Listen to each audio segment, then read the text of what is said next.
Tonight's guest is Darrel Sims, the world's leading expert on alien abductions. With over 38 years of field research, he has focused his energies on getting into the depths of alien abductions and UFO phenomenon. Formerly a CIA operative and military intelligence officer, Darrel Sims has a plethora of information you're not going to get anywhere else. Darrel, thank you so much for joining us tonight. How are you doing? I'm doing fine. Thank you for inviting me here tonight. Absolutely. It's great to have you on the show. I know I had the opportunity to speak with you a few years ago, and during that interview, there was all sorts of strange anomalies. Hopefully, we won't get that as much this time. I was hoping that you could share your history with us. I know that the fact that you were with the CIA, you probably had an opportunity to learn a ton of stuff about how things really work behind the scenes that many of us don't. I was hoping you could tell us a bit about what it was like to be a CIA operative and how you actually got a chance to get into that field. Of course. My background is I volunteered I quit college in New Mexico State University and joined the war effort during the Vietnam War. I went to military police school, became military police officer. While I was in the policing school, I and about 70 other people were interviewed by some really different people that were in suits, which didn't make any sense on an Army base. And we later, the few of us that made it, finally just agreed to go in with them. And I later found out after some time of getting a top secret clearance and other things, they finally flew us to a top secret installation.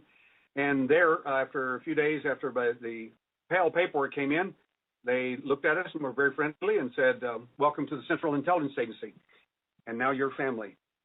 And that's how I got in. So basically, I was a military component, a part of a military police component to that installation as part of the cover for the operation.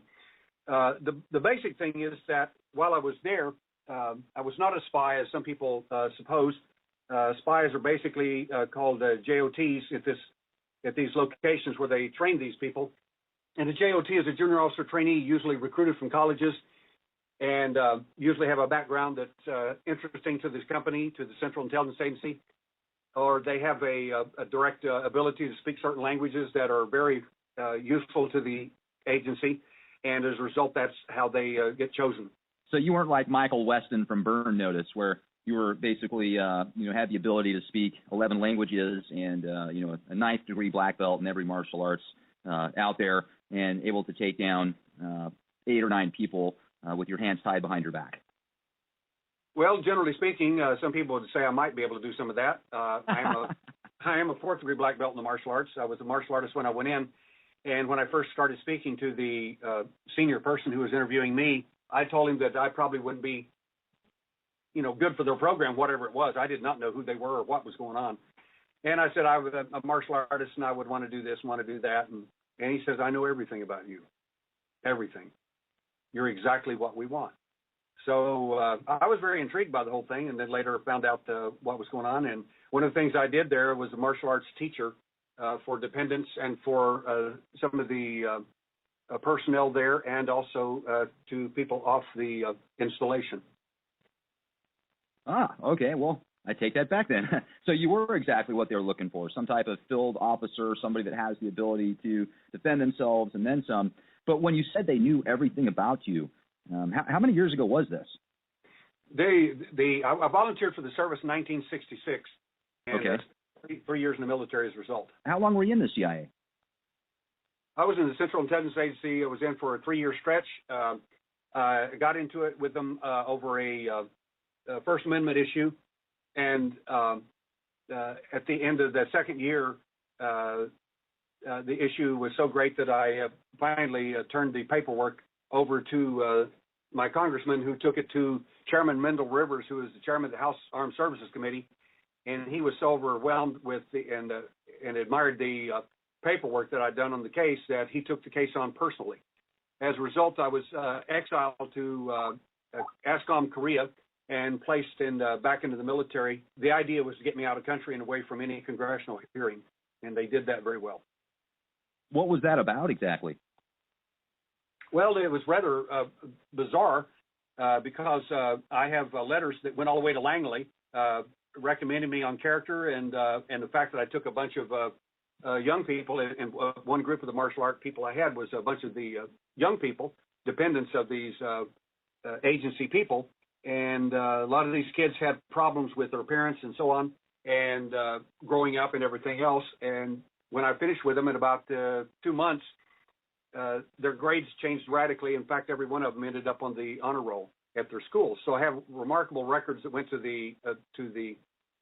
Langley, which is the headquarters, and so none of that made any sense to me. And then finally, they asked my commanding officer, what is the difficulty? And he said, the difficulty we have is that different people have asked you about your faith, and you've answered those questions. And I said, well, anybody that asks me any question, I'll be glad to answer it. I said, I don't proselytize anyone. If you have a question and I think I know the answer, I'll tell you. I don't care what it is. And they said, well, we don't want that to happen. I said, okay. Why? And he said, because I gave you a direct order, and that is it. Well, that's an illegal order in the military. You can't do that. And later, I was called back in, and he gave me another direct order and said that if you do that, I will charge you with dereliction of duty and disobeying a direct order. Again, both of those orders were illegal. And as a result, I presented all the paperwork from lawyers, attorneys, a major professor at a major university. I mean, there must have been 50 witnesses, including my military people, that never found any such complaint.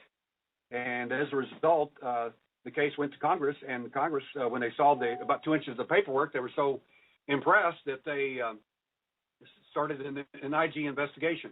What an IG investigation is simply, generally, it's a colonel or a lieutenant colonel at some Army base that, starts his little investigation for the IG. This wasn't that kind of an investigation. The Inspector General himself, W.M. Enemark, a 3-star general, a lieutenant general, handled my case personally. And so after that happened, you got flown out of the country, back into the military. Did you get any flack from the CIA afterwards? Did they threaten you in any way or try to blackball you?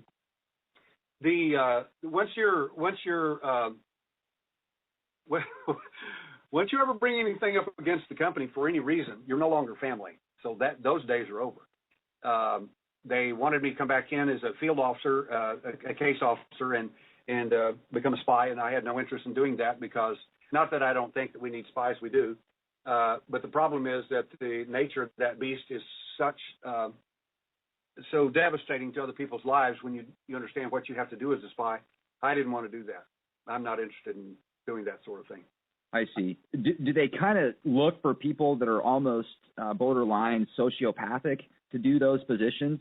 Now, I never found that to be true. I met a couple of people I thought were borderline wacky, but they were extremely intelligent, and some people like that are useful in certain types of operations.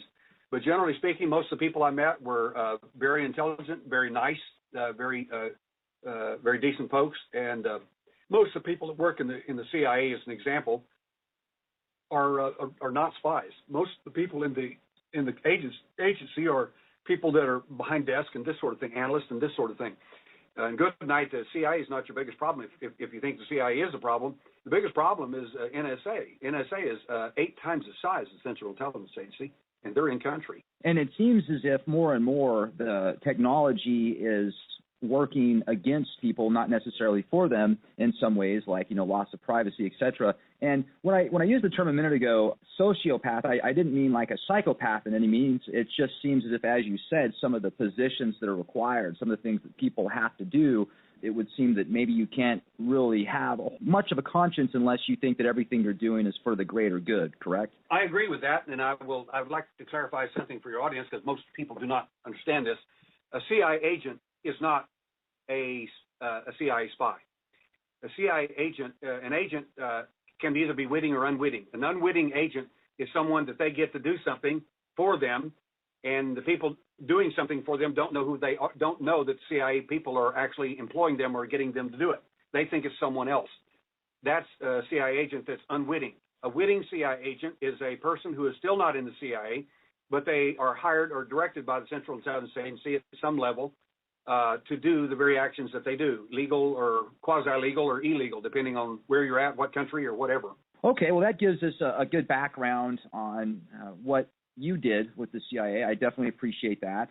when you went back to the military, how many times were you abducted, or when did you have your very first experience that you can recall actually being physically picked up, put onto a craft? My first experience was when I was approximately age 4 in 1952, and the event was I'll give you the very short version of it. The entity was leaving the room, literally, and I sat up. I realized someone's in the room. And I sat up as a little boy. I wasn't afraid. I wasn't paralyzed. I wasn't having bad dreams. I had a good life. I didn't watch monster movies and that sort of thing. Nobody knew anything about aliens and space or anything back in 1952. So I'm looking at this guy, and I can't figure out why he's walking toward the wall. I didn't know he was going to walk through it, so that's how he came in. And I didn't understand why he didn't have any clothes on, since it was winter and it was freezing. So I thought to myself, who is that? What is this? What's going on? And this guy turns around. He hears me thinking, and that was really a shocker for me. And then he realizes at that point he's made a mistake. Well, while he's thinking about what he's going to do about the mistake, because it is awake, that would be me, I'm looking at him, and as a 4-year-old child, I noticed he hadn't got any clothes on, and first thing I noticed, he didn't have a TT. And I noticed he didn't have a belly button. And I'm scratching my head wondering, what is wrong with this guy? Right. And of course, after 38 years of investigating, it's easy to figure out if you don't have genitalia, you don't reproduce. If you don't have a navel, you didn't get here the way we do. You weren't born. You were hatched, cloned, manufactured. What else did it say to you, or did it make any more contact with you? Did it just disappear after that? No, it realized it had made a mistake and decided it was going to correct it, I suppose. And remember, a lot of this is conscious memory. I've never done memory recovery for myself. Much of my events are conscious. So he came toward me at that moment when he came toward my bed, as I was sitting up on the bed and everything. Instantly, something seemed to have happened to his eyes or his demeanor. And at that moment, I became paralyzed. And I mean, with a dread fear that I've never felt any fear that I know of, and certainly nothing like that in my entire life of 4 years. And now, after 38 years investigating, I realized what he did was transfer his fear to me. And that's what they do. And that paralyzes the individual. It's so overwhelming. And then as he started coming toward me, I freaked when I was in this paralyzed state. And I laid back on the bed, and I had to push real hard against the wall, and I fell in between the bed and my wall. And the worst nightmare any child could imagine happened. Now I'm laying under the bed, so to speak. Part of me is still up on the bed, and my head is wrapped up my arms are wrapped up in the covers, and my head's on the floor, and I bounce my little head off the floor, and then he lifts up the cover on the other side of the bed and sticks that large bulbous head with those large, round, black eyes right next to my face and tries to make me think that he, in fact, is a clown and that this is a bad dream.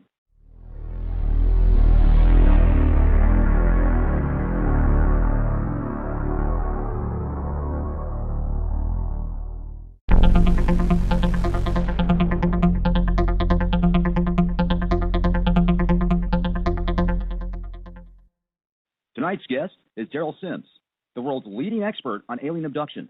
With over 38 years of field research, he has focused his energies on getting into the depths of alien abductions and UFO phenomenon. Formerly a CIA operative and military intelligence officer, Darrel Sims has a plethora of information you're not going to get anywhere else. Darrel, thank you so much for joining us tonight. How are you doing? I'm doing fine. Thank you for inviting me here tonight. Absolutely. It's great to have you on the show. I know I had the opportunity to speak with you a few years ago, and during that interview, there was all sorts of strange anomalies. Hopefully, we won't get that as much this time. I was hoping that you could share your history with us. I know that the fact that you were with the CIA, you probably had an opportunity to learn a ton of stuff about how things really work behind the scenes that many of us don't. I was hoping you could tell us a bit about what it was like to be a CIA operative and how you actually got a chance to get into that field. Of course. My background is I volunteered I quit college in New Mexico State University and joined the war effort during the Vietnam War.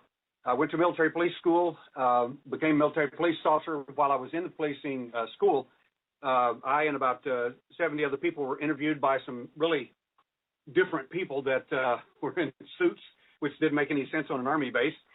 And we later, the few of us that made it, finally just agreed to go in with them. And I later found out after some time of getting a top secret clearance and other things. They finally flew us to a top secret installation. And there, after a few days after the PAL paperwork came in, they looked at us and were very friendly.